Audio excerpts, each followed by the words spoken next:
They're happy. They think they have a good bead on things. Well, why the big secret? People are smart. They can handle it. A person is smart. People are dumb, panicky, dangerous animals, and you know it. 1,500 years ago, everybody knew the Earth was the center of the universe. 500 years ago, everybody knew the Earth was flat. 500 years ago, everybody knew the Earth was flat. 500 years ago, everybody knew the Earth was flat. And 15 minutes ago...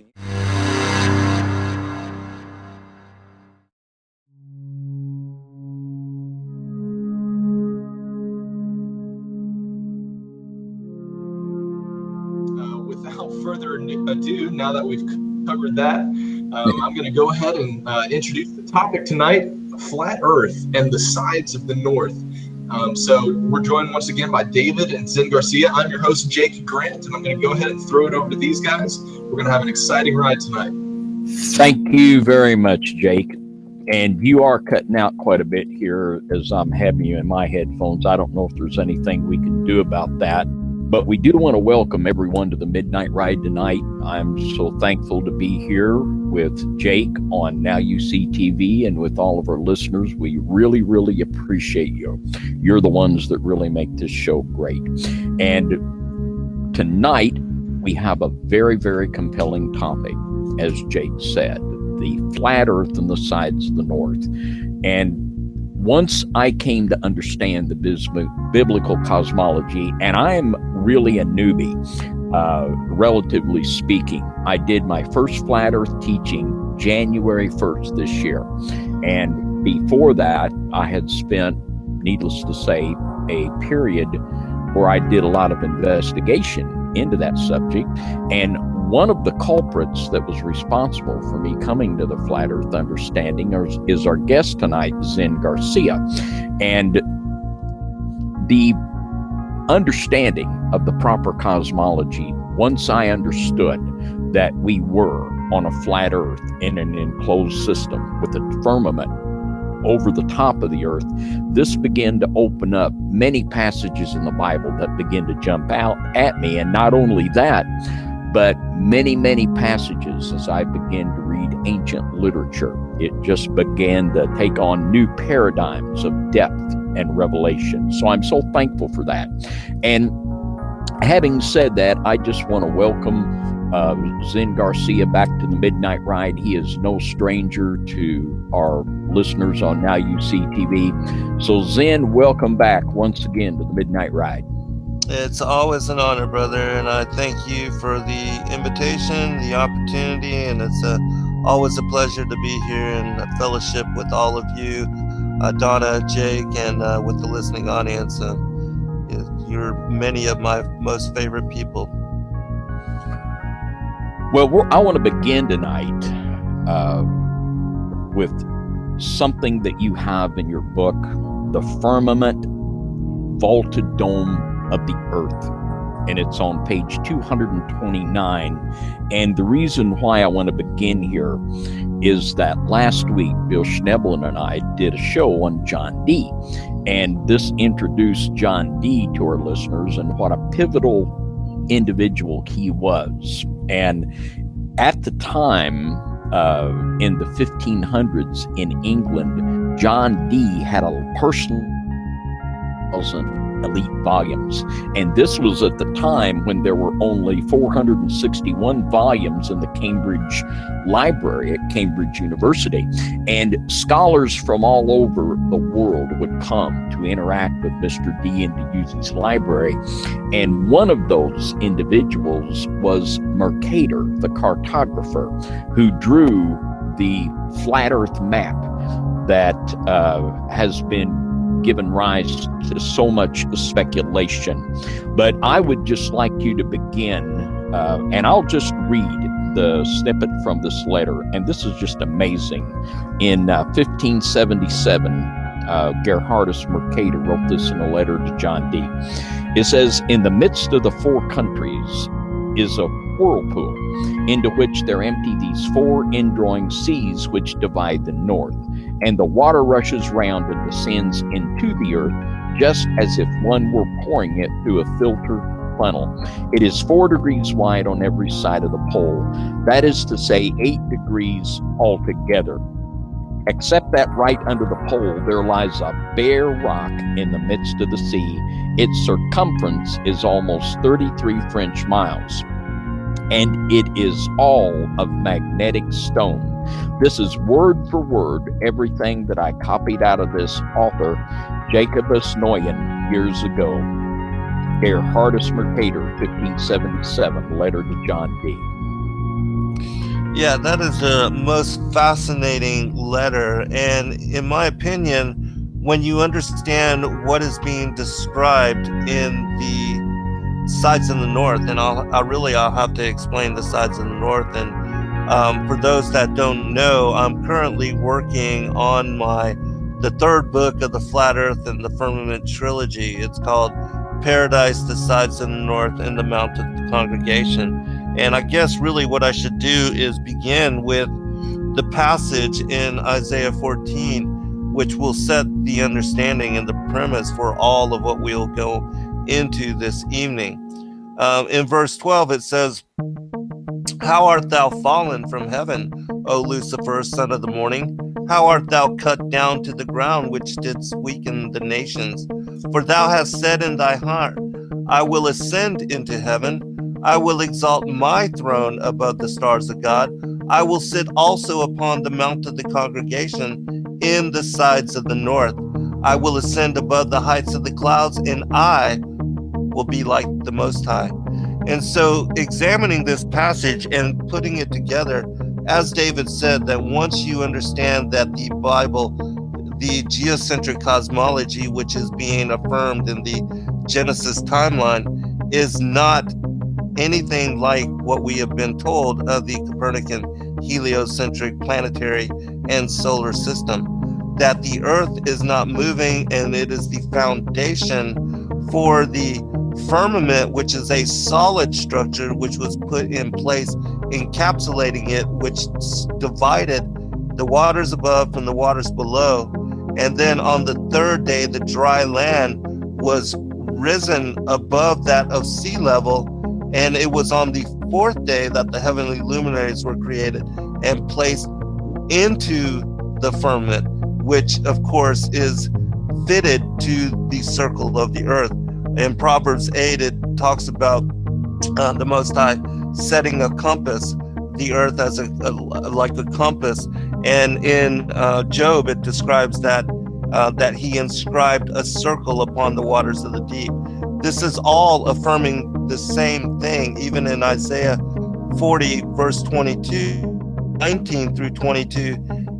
Isaiah is alluding to the creation story in Genesis, and he talks about the beginning, and then he goes on to describe the Most High seated upon the circle of the earth, and that he had created a curtain, the heavenly curtain, to be above it and fitted to it, and that it in together with the circle of the earth as the floor and the heavenly curtain, the firmament spread above, that they formed the shape of a tabernacle or a tent.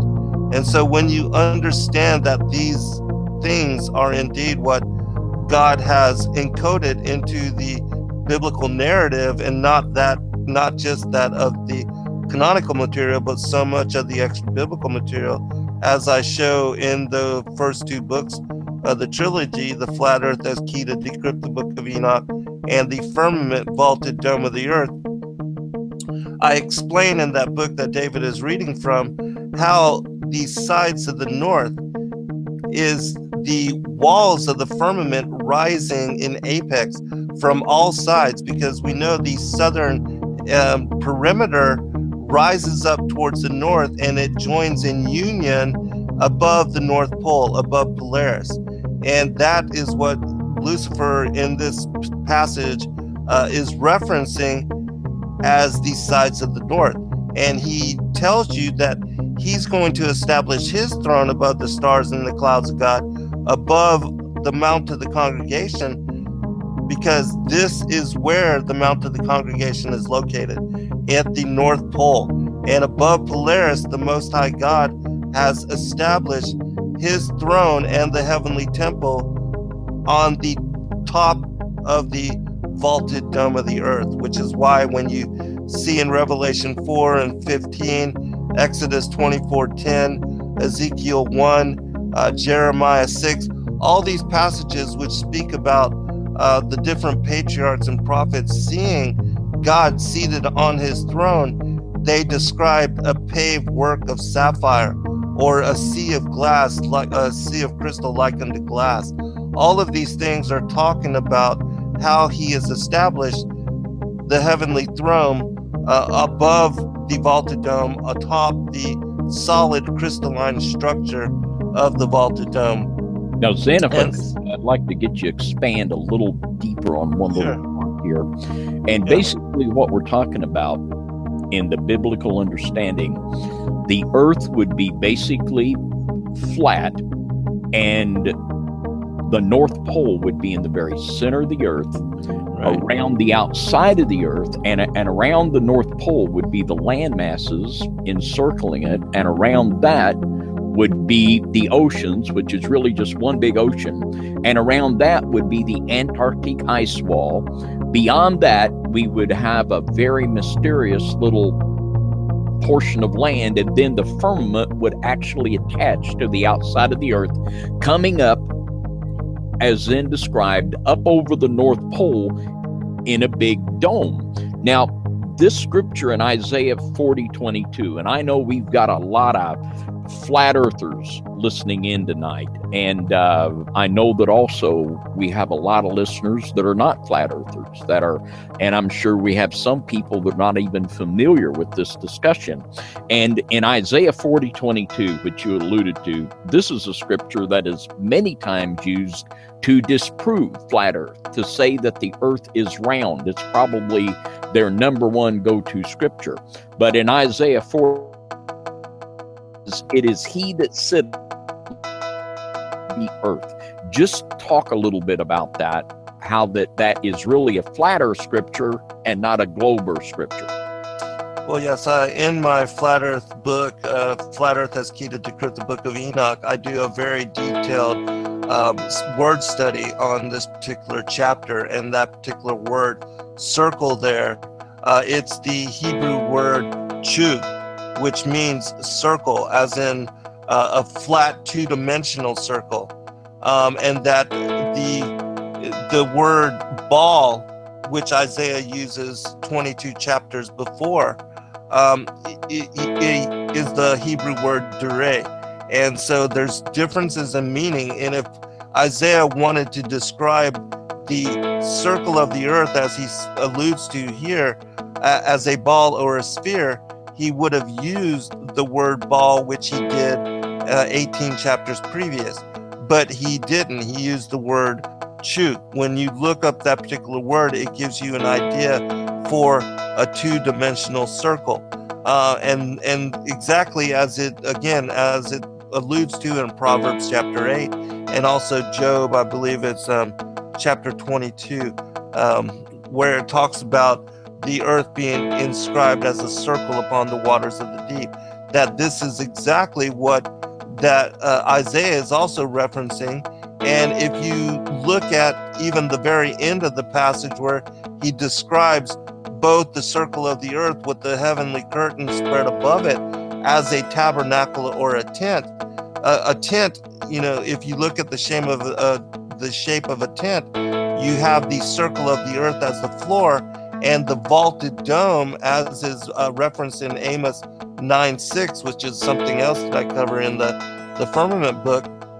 It describes the vaulted dome as being spread out as this covering, as this dome. And that, again, Isaiah 14, it is in the center, above Polaris, above the North Pole, above the Mount of the Congregation, which is also one of the things which mysteriously Mercator and others describe as being, they call it Rupes Negra, which is the black lodestone mountain, a magnetic mountain. In the Vedic cosmology is called Mount Meru. In the Greek cosmology, it is called Mount Olympus, and they describe the demigods as living there. In Job chapter 1, we see that the same Mount of the congregation, that this is where the council of the mighty joins in union to meet and to congregate with the Most High God. And so all of these things, when you have, again, the understanding that we now have been led to, in which we are sharing, this is exactly the cosmology that is referenced.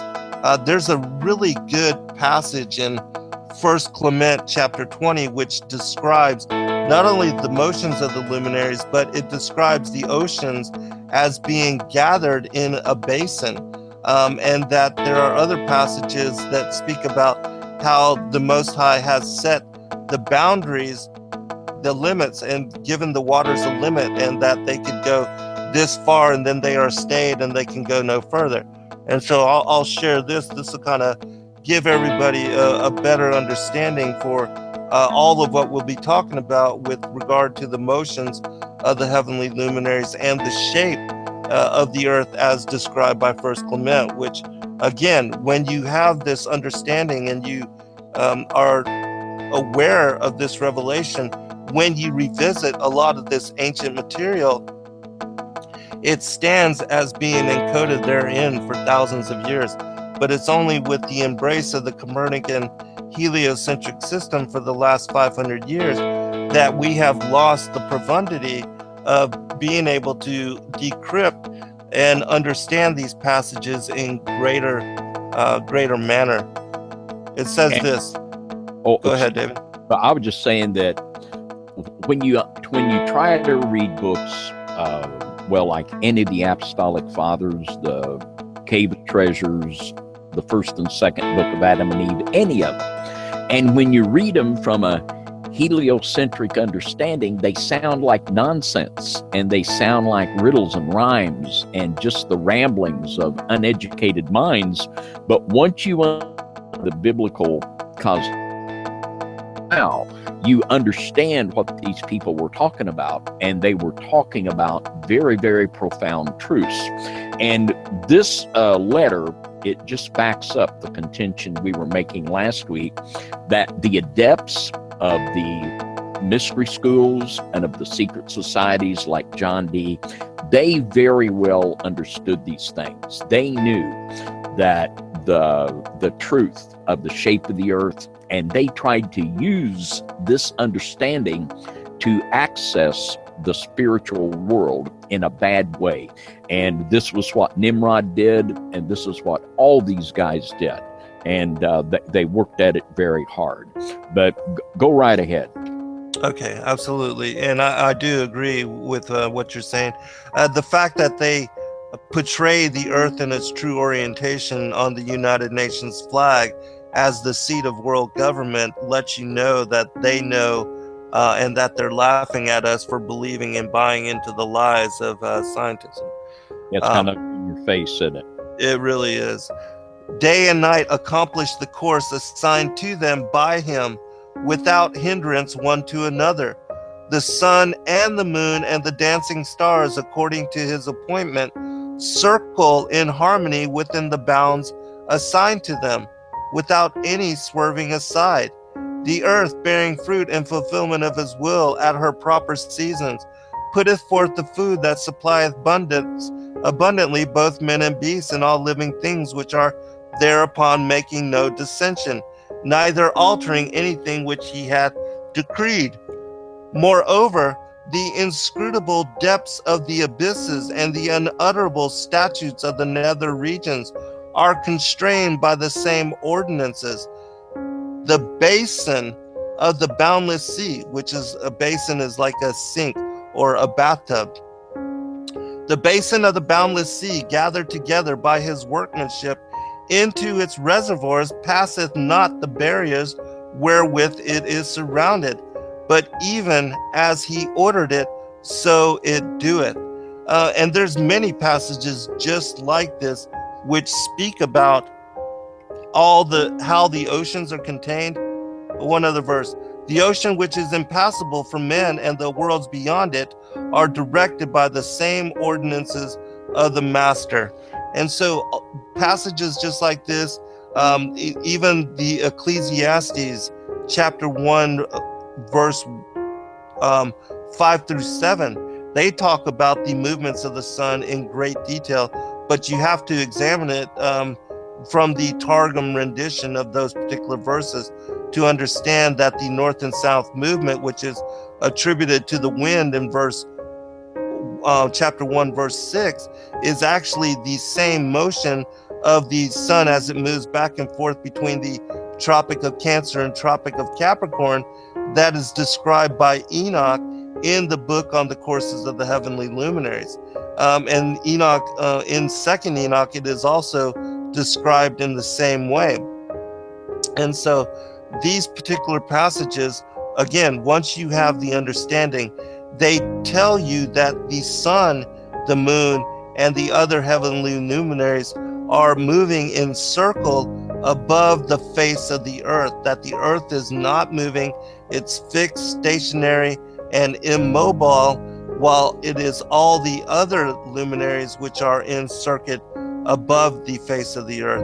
And there's not one passage in the Bible or any of the extra biblical books which I have read and studied from in compiling all the information for this particular trilogy that states that the earth is moving.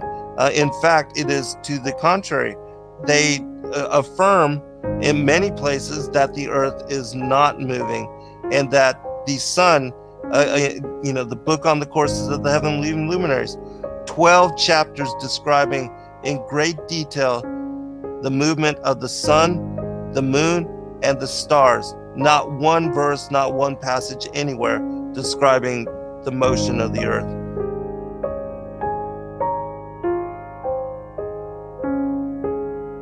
"500 years ago, everybody knew the earth was flat. 1,500 years ago, everybody knew the earth was the center of the universe.